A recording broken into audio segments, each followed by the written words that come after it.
Bisan ibutang nato, ikaw ang pinaka-faithful, pinaka-giver sa inyong church. Dili na garantiya nga ikaw makadtog langit tigala igsuon.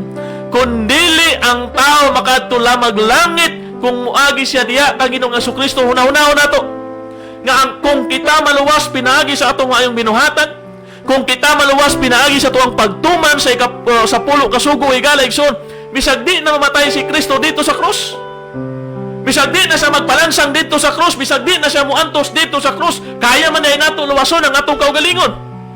Kaya man di ay.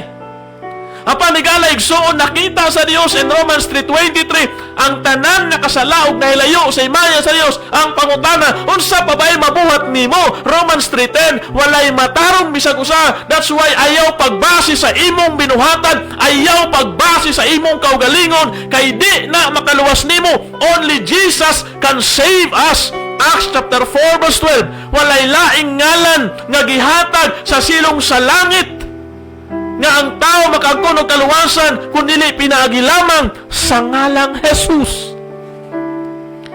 John chapter 14 verse 6, ingon ni Jesus, I am the way, the truth, and the life.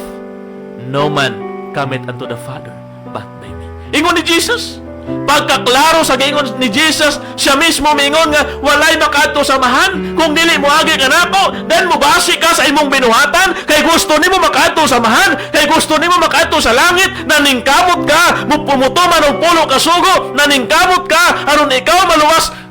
Ingon ni Jesus, walay makaadto samahan kung dili mo agi kaniya. Kinahanglan nga muagi ta diha kang Kristo kay siya ragyod ang bugtong pamaagi sa kaluwasan.